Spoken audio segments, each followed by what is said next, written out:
1వ తేదీ వస్తుండటంతో మళ్లీ అందరి దృష్టి పెన్షన్ల పంపిణీపై పెడితే ఏప్రిల్ నెలలో పెన్షన్ల పంపిణీ ఒక ప్రహసనంలా మారిన సంగతి తెలిసిందే. ఇళ్ల వద్దకే పెన్షన్లు అందించాలని ఈసీ ఆదేశించినా ప్రభుత్వం సచివాలయం వద్ద పెన్షన్లు ఇచ్చిందని విపక్షాలు బగ్గుమనడం, విపక్షాలు వాలంటీర్లపై ఫిర్యాదు చేయడం వల్లే సచివాలయాల వద్ద ఇవ్వాల్సి వచ్చిందని, అందుకే పలువురు వృద్ధులు ఎండవేడిమికి మరణించారని ప్రభుత్వం ఎదురుదాడికి దిగడం అందరూ చూశారు.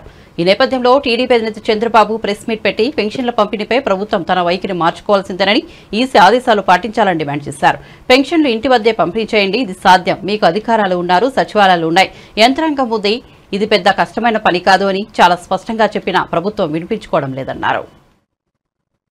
అలాంటి కుట్రలు చేస్తున్నారు మీరు చూస్తే. అలాంటి కుట్రలు చేసి మళ్ళీ ఇప్పుడు కొత్తగా బ్యాంకులో వేస్తామని అన్నారు. నేను అడుగుతున్నా, లాస్ట్ టైం మీరేం చెప్పారు? మా దగ్గర బ్యాంక్ అకౌంట్స్ లేవని చెప్పారు.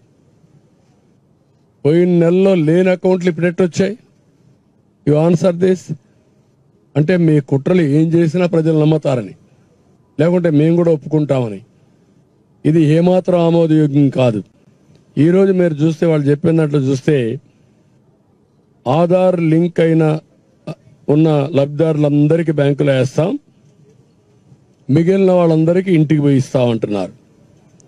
మొత్తం 65,49,000 మంది పెన్షనర్స్ ఉన్నారు. దీంట్లో 48,92,000 మందికి లింకులు దొరికాయి, వీళ్ళకి అకౌంట్లు దొరికాయి. అంటే 75% వాళ్ళకు నేరుగా బ్యాంకులు వేస్తూ ఉంటారు.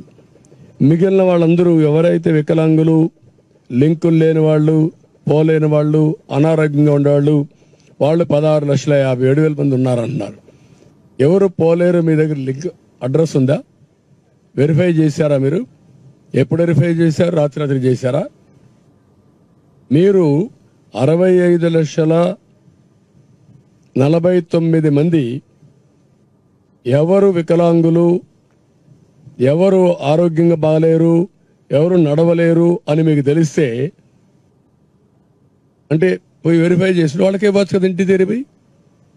నేను అడుగుతున్నాను, నీకు 75% అకౌంట్లు ఉన్నాయంటున్నారు, 25% అకౌంట్లు లేవంటున్నారు. పోయినసారి మా దగ్గర అకౌంట్లు లేవన్నారు. ఇప్పుడేమంటున్నారు మళ్ళీ?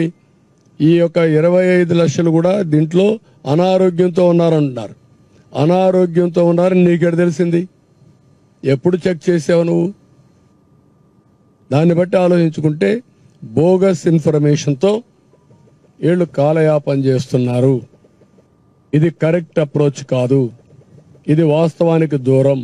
ఈ విషయం వీళ్ళు గుర్తుపెట్టుకోవాల్సిన అవసరం ఉంది. ప్రజల్ని మోసం చేయొద్దండి. ప్రభుత్వ యంత్రాంగం బాధ్యతాయుతంగా పనిచేయాలి తప్ప బాధ్యత రహితంగా పనిచేయడం కరెక్ట్ కాదని కూడా హెచ్చరిస్తున్నా. ఇవన్నీ చూసినప్పుడు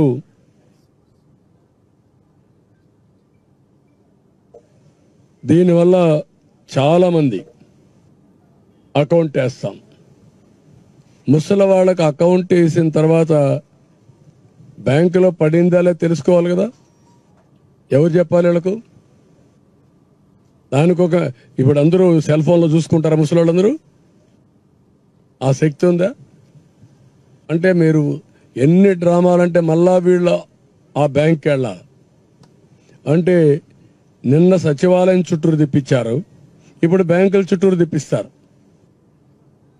ఒక విషయాన్ని ఎంత కాంప్లికేట్ చేస్తున్నారంటే, ఏ విధంగా ప్రజల జీవితాలతో ఆడుకుంటున్నారంటే, ఇంత మునుపు 2 కిలోమీటర్లు 3 కిలోమీటర్లు వచ్చేవాడిని, ఇప్పుడు బ్యాంక్ అయితే 5 కిలోమీటర్లు ఉంటుంది. కనీసం అన్ని ఊర్లలో పక్కనే బ్యాంక్ ఉండదు. ప్రతి ఒక్క పంచాయతీలో కూడా కొన్ని బ్యాంకులు ఉండవు. అంటే పంచాయతీలు ఇచ్చేది పోయి ఇప్పుడు వేరే దగ్గరికి పోవాలి. అక్కడ మేనేజర్ లేకపోతే పడిగాపులు గాయాలి. అంటే వీళ్ళ అవసరానికి డబ్బులు రాకుండా చేసి మళ్ళీ నిందలేయాలి, బురద జల్లాలి. ఇది ఒక కార్యక్రమం కింద పెట్టుకొని కుట్ర చేసేదానికి తెరలేపారు. దీన్ని నేను చాలా తీవ్రంగా ఖండిస్తున్నా. 45-46 డిగ్రీలు టెంపరేచర్, వడగాల్పులు, మంచినీళ్ళు లేని పరిస్థితి చాలా గ్రామాల్లో.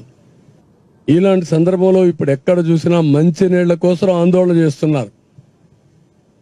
ఇంకొక పక్కన ఇలాంటివి చేసి ముసలి వాళ్ళు ఎప్పుడు కూడా ఒక ప్రమాదం ఉంటుంది, బలహీనంగా ఉంటారు, పండుటాకు మారిగా.